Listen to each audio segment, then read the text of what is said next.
Okay, so yan. So welcome po sa ating episode 6 ng ating RMA board exams solve problems, no? So sa video ito ay magsusolve po tayo ng mga iba't ibang problem, no? Na katulad ng lumabas sa mga nakaraan na RMA board exam. So let's now take the first question. So when 30 volt is applied across two equal resistance in series, 10 milliamperes of current flows. So find the value of each resistance. No? So let's have the solution. Okay. So ang gawin natin muna is yung diagram. So let's assume na yung supply natin na 30 volts is a battery. Okay. Tapos may dalawang resistance tayo na series. This would be R1 and R2. Yung current natin I is 10 milliamperes, no? So alam natin that by Ohm's law, so voltage is equals to the resistance dito series, so total resistance yan. So solving now for the total resistance, so we have total resistance is equals to voltage over our current. Substitute natin yung given. So we have 30 volts, so divided by 10 milliamperes, no? So using our calculator, so we have 30 divided by 10 milliamperes, that is 10 to the power of negative 3 yung milli natin. So we have 3,000 ohms. So our total is 3,000 ohms. Alam naman natin yung ating R total, that is equals to R1 plus R2. So from the problem, equal yung ating resistances. So ang R1 natin is equals to R2. So ito magiging R total is just equals to 2R1, no? Kasi dalawang R1 naman yung equal lang sila. So yung R1 natin is equals to our R total divided by 2. So we have 300 ohms divided by 2 and we'll end up with 1.5 ohms, no? So ang given natin is may naka-kilo ohms. So we just divide this by 1,000 para maging kilo. So we'll end up with 1.5 kilo ohms, which is letter A. Yan. So yan po yung tamang sagot for this problem. Okay? So before we go to our next problem, so we'd like to welcome our new Master Electrician channel member ng channel na to po, no? Si Mark Tahos. So thank you for being a channel member, being the Master Electrician channel member, and for that you will be able not to see the advance ng mga episode po ng ating RMA review series at yung mga iba pang mga video, no, na pwede makatulong po sa inyo sa pag detect nyo ng yung RMA board exam. Sa mga gusto din pong maging party ng channel, maging Master Electrician channel members, so sa baba po yung join button, i-click nyo lang po yan at you will be going to a page na kung saan pwede nyo po kayo mag-select from the different tiers of our channel members, Elite, Master Electrician, and Hall of Famer. So yung Master Electrician po, yung i-click nyo so that you could see all other exclusive videos, no, na pang Master Electrician. Of course, thank you so much, Mark Tahos, for supporting the channel. And I hope ang iba sa inyo din po ay mag-channel member. Okay? So let's proceed to question number 2. Okay, so an oven takes 11 amperes at 220 volts. So it is desired to reduce the current to 10 amperes. So what resistance must be connected in series? So hinahanap dito is kung ano yung resistance na connected in series para 10 amperes yung ating voltage. Okay? Solution. So meron pa tayo yung oven na 110 yung kanyang 220 yung kanyang voltage. So mangyayari dito is meron tayong resistance R, no?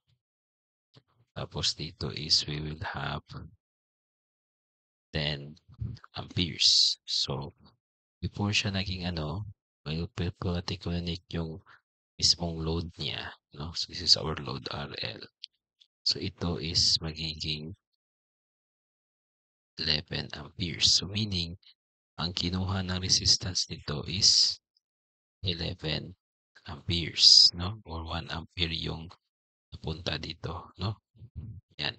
So how we are going to solve that one? So first is, kunin muna natin yung dito natin kung ano yung ating magiging resistance. So ito yung magiging scenario natin, no? So first natin, so yung wala pa yung ating load, so our circuit will just be the the oven itself na 220 volts, tapos meron tayong resistance na R dito, no? So ito is 11 amperes, no? So our R is just equals to our voltage over the current, no? So we have 220 divided by the 11. So our R dito is 22 amperes. So ito yung total resistance ng ating mismong oven. So ang mangyayari ngayon is magiging 10 amperes na lang, no? So if 10 amperes na lang, okay, so ito dito, so we have our R here. So ito is 10 amperes na lang. Okay, so this will be our 220 volts. So if you have this one, so our total resistance, no, is just equal to 220 volts divided by 10, which is equal to 22 ohms, no? So ito pala is not 20 but 20, no? Hindi kasi ako nag-calculate. Okay, so ibig sabihin yan, 20. So, dapat dito, no, maglagay tayo ng anong resistance. So ito yung R natin. So itong R na to, so that will be equal sa R dito, 22. No? Kung saan 10 amperes na siya. Minus sa R na kung saan 11 amperes. Or 11 ohms. So yung R natin is equals to 2 ohms, no? Which is letter A. Okay? Next, so a 200 volt lamp has a hot resistance of 400 ohms. So the power rating in watts of the lamp is, so solution. This is just basic power formula. So power is equals to E squared over R. So we have 200 squared divided by 400 ohms. Let's use our calculator. So we have 200 squared divided by 400. So we have 100. So our power is equal to 100 watts, which is also letter A. So number 6. So the armature of a generator has a resistance of 0.2 ohms and the current through the armature is the terminal voltage. And the terminal voltage is 224 volts. Yung armature current is 5 ampere. So what is the EMF? So if we're going to draw the equivalent circuit, no, may nahanap dito is ito. The generator voltage. So ito yung ating armature, which is 0.2 ohms.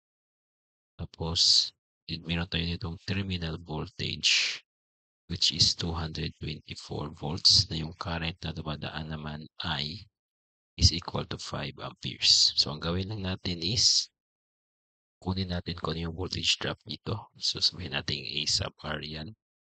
So, A sub R is equal to 5 amperes, no? Or, natin. So, I times R.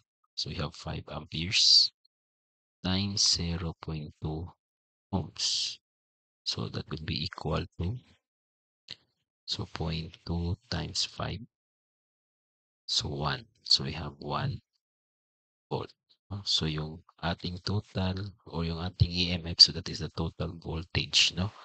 So equal lang po lang sa lahat ng voltage sa circuit, no? Itong voltage drop sa resistor at yung terminal voltage. So that will be ER plus the terminal voltage of 224 volts. So we have 1 plus 224. So we end up with 225 volts, which is letter B. Okay. Next. So an electric fan with a power factor of 0.80% is connected to a 230 volt source. So how much is the power in watts? So this is single phase, no? Hindi kasi nakalagay kung ano ang kanyang phase. So assuming it is single phase. So ganyan talaga sa exam if hindi nakalagay kung ano yung kanyang phase. So you assume that one is a single phase. So the formula for this one, P is equal to square root of 3. Single phase pala. Square root of 3 will be voltage times the current times the power factor. No? So we have 230 volts times 10 times yung ating power factor na nakadesimal. So that is 0.8. So i-divide nyo na ito ng 10 para maging decimal siya. Okay?